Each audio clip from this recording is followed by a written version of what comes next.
Hey guys, welcome back to another video. Today we have an alternative 2016 prediction between Hillary Clinton and Christie. So overall, this was my actually I think it was my sixth rated option. So far, these are the poll results for all of the elections that all of the decisions that you guys could have made for in the poll in my recent video where you can vote on future videos. So I'm doing the top 7 in the first priority. I'll probably get down to the ones that are less popular. This one may be my 800 subscriber special, and thank you guys for that. That's amazing. But I'll get more into that on my next election night.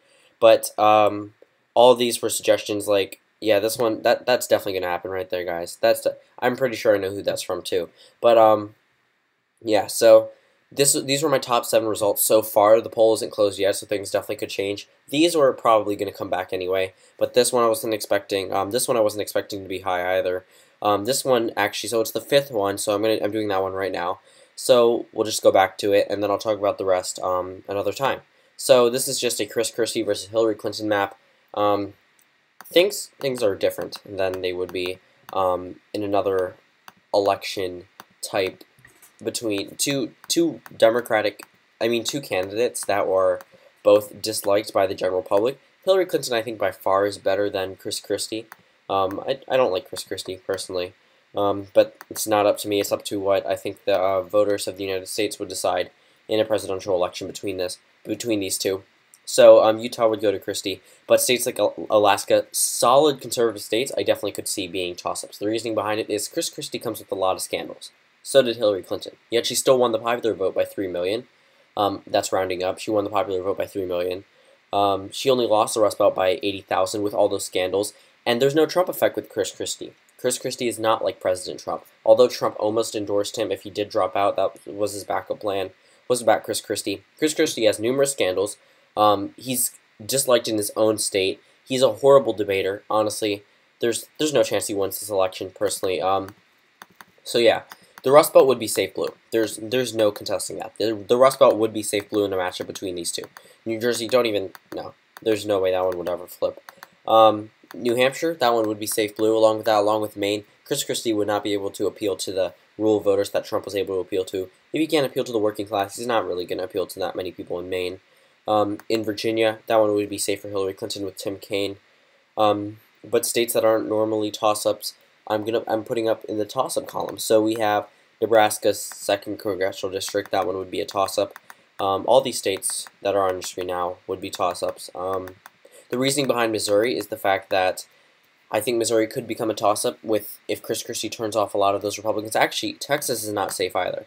Like there are a couple other states I wouldn't presumably make safe, like Kansas, because those almost went those went for Trump by huge margins. But in the early election season, Trump was ahead by only 4 in Kansas at one point, only ahead by 3 in Texas 2 weeks before the election. So a lot of things changed, along with South Carolina. Overall, this election definitely favors the Democrats if this was a general election scenario. By far, more Republican states are up for grabs than Democratic states. So Iowa and Ohio, those ones would easily go to Hillary Clinton. Christie cannot really win over those voters, especially in states like those. I mean, sure, they voted for Trump, but they don't hate Hillary enough to vote for Christie. Donald Trump was that maverick candidate. They voted for Obama in previous elections, yet they vote for Donald Trump. That was the change. They won't change for Christie. Christie is worse than Mitt Romney, and Mitt Romney lost the election. So, a lot of other things. Nevada, Colorado, New Mexico, those are all safe blue. That puts Hillary Clinton over the 300 mark, right? So we have 92 for Christie, 303 for Hillary Clinton, 143 as in the toss-up range. Texas, I don't really think would flip without election season, but I do think it would be a lot closer, maybe 4 or 5%. In Nebraska, I definitely could see that one flipping. If it voted for Barack Obama over John McCain, Christie not only turns off a lot of Republican voters, he can't appeal to any of the Democratic voters that are tired of Obama. So they just vote with Obama. Also, they can't really say I'm not the establishment candidate because Christie is essentially was one of the biggest figures in the Republican establishment, even though he called himself an outsider at times. So North Carolina, that one I could see flipping. The reasoning behind it is I don't think Christie can appeal to the voters there. A lot of the Trump voters would be, sure they would come out to vote for him, but I don't think a lot of those people who are like, let's give Trump a chance, he's not a regular politician, would come out and vote for him. He would lose the businessman vote. he would lose a lot of the I'm on the fence vote, the independent vote, things like that, especially with those scandals that actually have some things behind them. Florida, I could also see going to Hillary Clinton.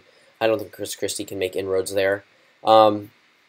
Indiana, see, the thing about Indiana, it voted more for Trump because of Mike Pence. Personally, I do think that Mike Pence made a huge difference here in Indiana. It was previously a toss-up in 2008, but it was safe red in 2012, well, leaning red in 2012. But, you know, even though this would be favored against Chris Christie, I don't think Missouri and Indiana will flip. But states like Georgia, I think Georgia could flip for Hillary Clinton. The reasoning behind it is I don't think Chris Christie will turn out a lot of the voters there in the Republican Party that normally would vote Republican. I think they just wouldn't come out to vote. So there's a moth in my room. That's okay.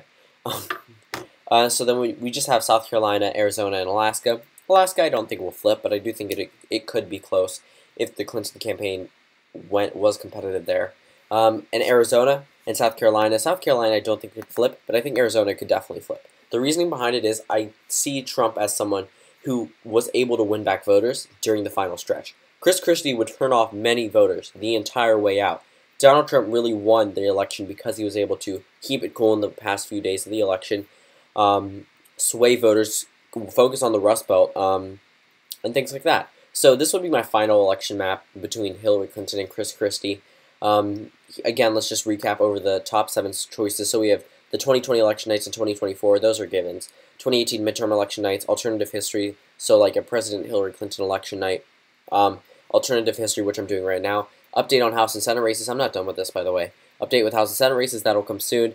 2008 predictions, union election nights, things like that. So I'm pretty much going to go through these eventually. But the top 7 are the ones that are my main priority.